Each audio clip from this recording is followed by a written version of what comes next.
Intinya kamu nggak punya uang, bukan dipersulit oleh negara, sayang. Uangmu yang 75 juta itu kemana? Di mama aku, Miss, untuk bayar utang, Miss. Ya kau mintalah sama mamamu utang dulu, yang penting kamu pulang.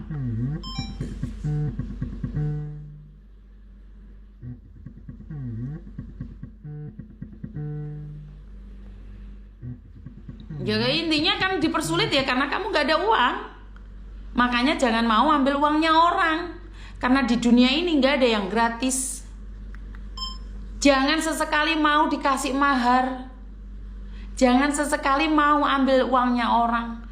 Karena setiap kali uang itu meminta tumbal.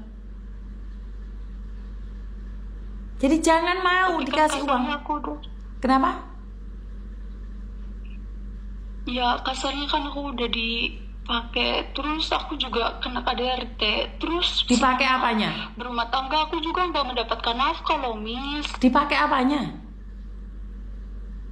Ya berhubungan badan gitu, terus aku selama berumah tangga nggak mendapatkan nafkah loh, Miss. Nafkah itu bagaimana? Yang mereka janjikan. Mereka janji apa? Ya dibilangnya kalau nanti nikah dia bakalan kerja terus gaji full untuk kamu. Ternyata tidak, Miss, kerja aja enggak. Loh kok kamu yang bahasanya nggak bisa? Wong pacaran sama orang Indonesia aja dikibulin.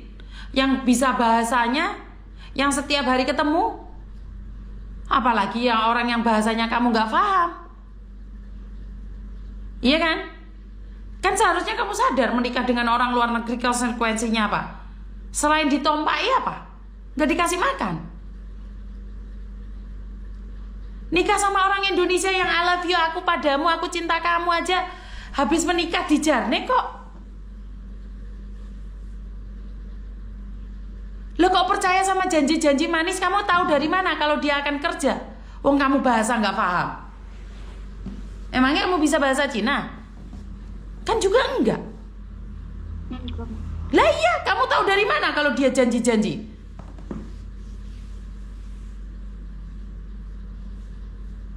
Ya karena itulah, karena banyak sekali orang berpikir menikah dengan orang Cina tuh enak. Mbak, saya tuh menikah dengan orang Cina itu saya harus menundukkannya bertahun-tahun. Itu baru kutuk manuke. Mau pikir langsung dekep langsung entuk sing apik. Yo enggak, Mbak. Wih dekep lek yang sarakne hatiku sudah lama. Suami saya makan hati saya, ngerajang hati saya itu udah lama. Jangan ngarep dinafkahi sama orang Cina. Kalau kamu tidak bisa bekerja sendiri, telek, jadi gembel awake dhewe. Banyak orang yang menikah dengan orang Cina hidupnya nggak sejahtera. Kamu kira di Cina itu lebih kaya daripada orang Indonesia? Enggak, Mbak. Konsep yang salah menikah di Cina itu mengharapkan suamimu ngasih uang terus kamu bisa belanja-belanja, bisa beli barang di Indonesia, bisa memperbaiki rumah. Enggak. Faktanya kamu dijadikan pembantu di rumah sendiri. Mendingan jadi pembantu dapat gaji ora ditompai. Kamu nggak dapat gaji, dapat manuk. Bener gak sih? Karena ekspektasi kalian yang ada di Indonesia itu terlalu tinggi. Tapi Miss, masalah penahanan paspor itu bukannya nggak boleh ya? Paspor ditahan sama... Berdasarkan undang-undang, paspor itu adalah milik Indonesia dan dipegang oleh warga negara Indonesia atas nama yang ada di paspor. Pemerintah saja tidak boleh menyimpan paspor siapapun. Kecuali kasus. Ya sementara mertua saya menyita paspor saya loh. Ya karena 400 juta tadi. Kembalikan uangnya, balik lagi. Kamu itu sudah ngambil uangnya orang. Paham gak sih? Jangan mempertanyakan paspor tadi. Kembalikan uang orang, baru kamu mendapatkan paspor. Berdasarkan peraturan, paspor tidak boleh ditahan siapapun. Dan berdasarkan fakta, balik no duit orang. Paham? Iya paham. Berarti dia melanggar hukum juga dong, Miss.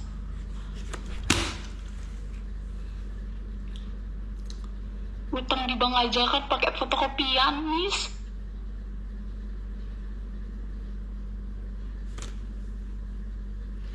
Ya wes terserah lah, Nduk. Berarti kamu nggak paham berbicara dengan saya selama ini.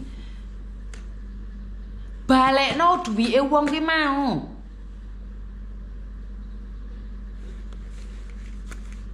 Yang seharusnya ngebalikin kan agent saya ngedapetin banyak loh, Miss. Lah ya golek ono agentmu, Nduk. Itu loh, Miss, agentnya tuh masih berkomunikasi sama mertua saya. Bahkan agentnya pun ngomong sama mama saya. Mertua saya tuh mau sampai kapanpun juga bakal melindungin si agen itu, Miss. Yo itu konsekuensinya kamu rabi mbek wong Cina, wes. Saya nggak bisa ngomong apapun. Saya nggak bisa ngomong apapun saya. Kayaknya kamu nggak paham dengan apa yang saya sampaikan. Kamu nggak paham sama sekali.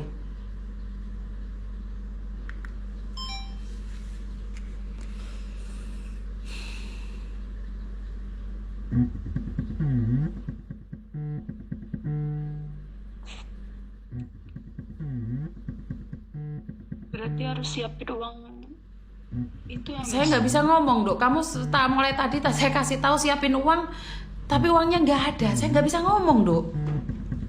Percuma saya ngomong teriak-teriak, wong kamu uangnya nggak ada.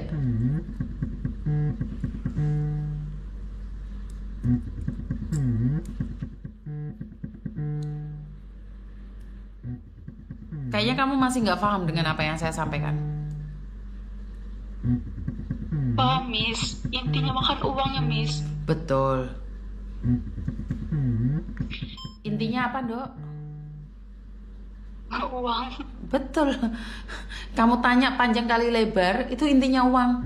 Uang 400 juta, 500 juta itu kamu kembalikan. Terus kamu menyelemparnya pada mak comblang. Ya nggak bisa lah. Uangnya nikah kamu kok. Intinya duit. Wes. Ibumu suruh cari uang lagi untuk mengembalikan kamu pulang Indonesia. Kalau enggak, kamu akan tinggal di situ. Ya. Duit uang kuwi balekno, baru kamu iso mulai Indonesia. Ngerti? Berarti sesuai mediasi kemarin itu ya, Miss? Iya sayang. Ya wes, Miss, aduh sekali. Ya resikonya ambil uang orang. Aku nggak ngambil loh, Miss. Aku pun nggak tahu bakal endingnya kayak gini gitu. Aku pikir emang bener-bener nikah, ternyata gitu, Miss. Mana ada orang bener-bener nikah nyari orang lain, Dok. Kalau orang nikah itu bener-bener mereka ketemuan, pacaran.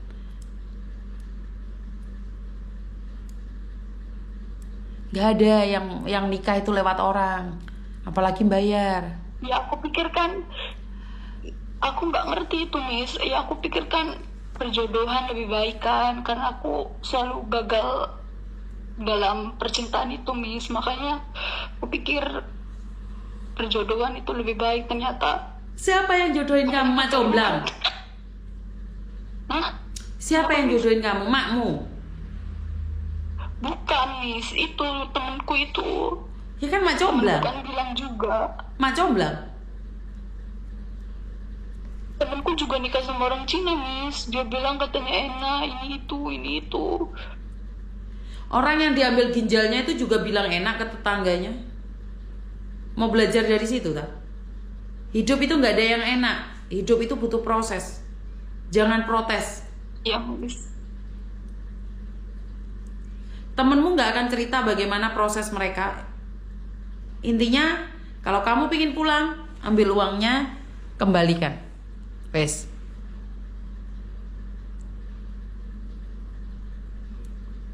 Siapkan uangnya, baru nanti telepon Miss Yuni. Ya, Miss. I love you, bye-bye. Ya, terima kasih ya, Miss. Iya sayang. Ini saya nggak tahu ini kok banyak sekali pengantin pesanan ya. Dan ingat loh teman-teman, sebenarnya saya secara pribadi itu saya tahu pengantin pesanan ini banyak sekali. Tetapi banyak juga yang sukses menikah. Ada yang mengabdi pada suaminya dan benar-benar mereka menikah, punya anak, dan setelah mereka punya KTP Cina karena dia dulunya waktu baru menikah disiksa sama mertuanya atau dianiaya oleh suaminya. Saat mereka sudah memiliki KTP Cina, mereka hidup mandiri di Cina dan mereka sukses di Cina. Ya, semua itu butuh proses. Jadi saat proses nggak boleh protes. Tetapi banyak juga yang gagal. Hidup ini nasib-nasiban. Karena itu saya selalu mengingatkan saudara-saudara perempuan saya, jangan mudah percaya dengan orang yang tiba-tiba ngasih kamu uang. Kapan giliran kamu dapat laki-laki tampan dan mapan? Karma baik apa yang telah kita lakukan sehingga laki-laki itu jatuh cinta pada saya? Dan banyak juga orang-orang yang sukses di luar sana.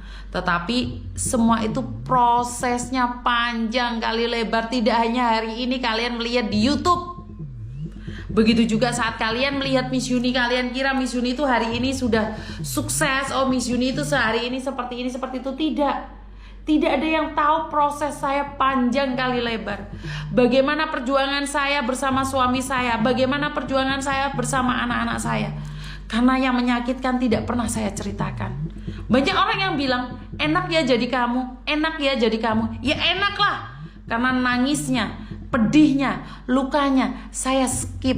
Saya nggak pernah ceritakan pada orang lain, tapi saya ceritakan sukses saya. Kenapa saya bisa duduk di sini dan bercerita pada kalian? Karena kenapa? Saya tidak punya siapa-siapa. Saya hanya percaya Tuhan. Tuhan memberikan kekuatan pada saya. Dan saya selalu punya prinsip satu. Tidak ada ujian yang diizinkan melebihi kekuatan kita. Apa yang diberikan sama Tuhan itu pasti sesuai. Jadi tidak ada yang bisa melebihi kekuatan Tuhan. Dan Tuhan juga tahu takaran-takaran kita. Takaran kita itu seperti apa sih? Tuhan gak akan memberikan izin ujian yang melebihi kekuatan kita. Tidak ada ujian yang melebihi kekuatan kita. Apa yang diberikan Tuhan atas kita itu sesuai dengan ukuran kita. Tetapi tergantung dari kitanya. Kitanya mampu gak? Berusaha nggak, bertahan nggak di dalam segala ujian. Jadi bukan cuma kamu yang diuji, Mbak. Saya duduk hari ini di sini ngonten sama kalian. Tidak hari ini. Saya dari berapa tahun memberikan edukasi. Saya dikenalin hanya lewat offline. Saya ditelepon bagi orang-orang yang membutuhkan. Tetapi sejak 2012 saya baru ada YouTube. Itu pun nggak ada yang peduli YouTube saya dari 2012. Di tahun 2018 baru meletus-meletus. Setelah COVID baru meledos. Baru kalian kenal saya. Gak ada yang kenal saya zaman dahulu kalah. Paham sampai di sini? Semuanya butuh waktu untuk proses. Sudah paham ya? Jadi itulah hidup. Jadi tidak seperti hari ini. Wes ora usah telepon aku, wes aku ate kukut. Ora usah telepon. Itu aja ya teman-teman dari saya. Kurang lebihnya saya minta maaf dan terima kasih sekali. Pokoknya I love you full. Saya ingin beristirahat dan tentunya bertemu kembali bersama kalian. I love you so much dan berkat Tuhan mengalir atas hidup kita semua. Semoga semua makhluk hidup bahagia, baik yang nampak maupun yang tidak nampak. Terima kasih dan wassalamualaikum warahmatullahi wabarakatuh. Bye bye. Bye bye.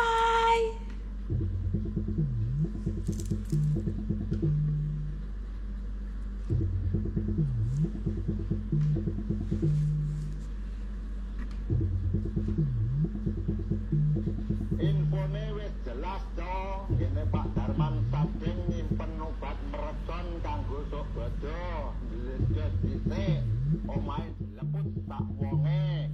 Wonge mati sitok sing loro meletik rong temu goleki. Infone wis jelas to, ngene Pak Darman Sading nyimpen obat merecon kanggo sok bodo. Ledes dhisik, omahe dileput.